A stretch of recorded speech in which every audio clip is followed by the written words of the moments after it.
Writing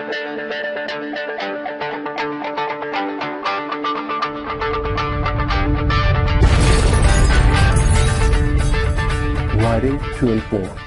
Hello everyone, this is David, and welcome to this short lesson on a type of writing that requires you to put on your reporter's cap and your scientist's lab coat.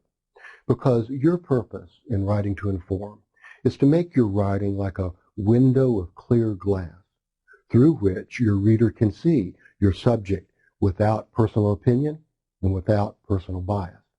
Now, don't confuse the need to avoid personal opinion with the need to clearly filter, organize, and focus your writing.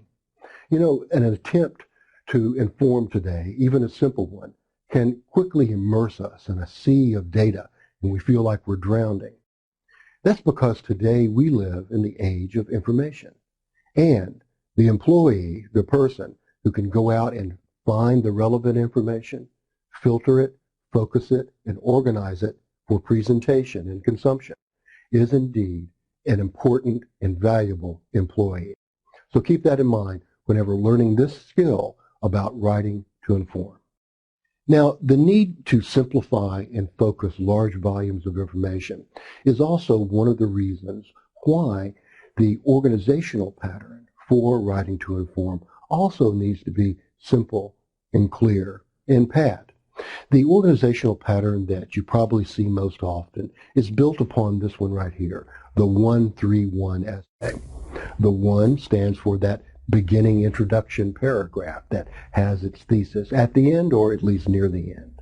The 3 stands for the body of the essay. And here we're saying 3 subpoints, but keep in mind that lots of writing to inform has more than 3 subpoints or maybe even fewer than 3 subpoints. And then, of course, the 1 is the conclusion. Now, up here in the top, in that introduction, this is where you're going to find the thesis, which is the central hub, the key, the pivot point for your entire essay. So let's talk about this important thesis statement. A thesis statement in writing to inform must be tightly focused and sufficiently narrow. Let's work our way through an example of this. Let's take a topic such as flightless birds, and then a possible thesis about that topic. Like everything in nature, these birds are flightless for a reason, to maximize their survival. Okay, let's evaluate that thesis to see if it is sufficient for an essay on writing to inform. Is it focused? Yes, we're going to unify all of our data around that one central idea, how these flightless birds lost flight as a way to maximize their survival. A less focused thesis might be something like, flightless birds are a curious species. Curious? In what ways? And why should I care about those ways? In other words, it's not focused at all. Next question.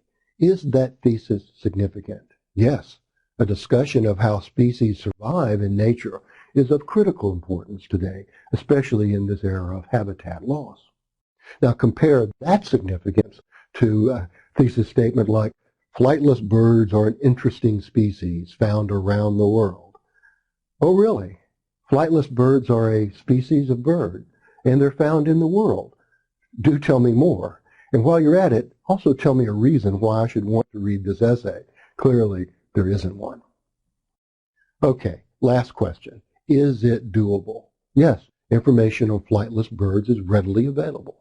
More important, the purpose of the writing, to present survival mechanisms of this single species, has been made manageable in this essay format because we have such a tightly focused thesis statement. So keep that in mind about your thesis statement as well. Its importance to make your subject matter manageable in the assignment length that you have been given. Now, let's talk about the body of the essay. As you know, the body of the essay is going to contain the subpoints that help you achieve your purpose. Again, for convenience sake, we're going to deal with only 3 subtopics, but there can be more, there can be fewer. Now, the first thing we want to do is to remind ourselves of the thesis. Like everything in nature, these birds are flightless for a reason, to maximize their survival. Now, under that, we're going to come up with a series of subpoints that are presented in a logical way that makes sense to our reader and help support our thesis. Subpoint number 1. The power of flight loses its advantage when your predators can also fly. Subtopic number 2. Flightless birds developed alternatives to flying. Subtopic 3. The greatest threat to flightless birds today is loss of habitat, not loss of flight. So as you can see, we've got a clear order based upon cause-effect. The original cause is that the power of flight lost its advantage because these birds had predators who could fly. That caused the flightless birds to develop alternatives to flying. And then today's cause, the loss of habitat, is the thing that is bringing about the effect of threatening them to extinction. So we have a clear cause-effect pattern happening in our outline so that our readers can stay focused on our topic and our material. Now, the key test for this body section is the one that we just performed. And by performing that test, and I encourage you to do it, if it makes sense to you, then it's also likely going to make sense to your reader, especially if you use transition words such as a result, consequently, however, and in the end, and other kinds of ways to help connect the parts of your essay together.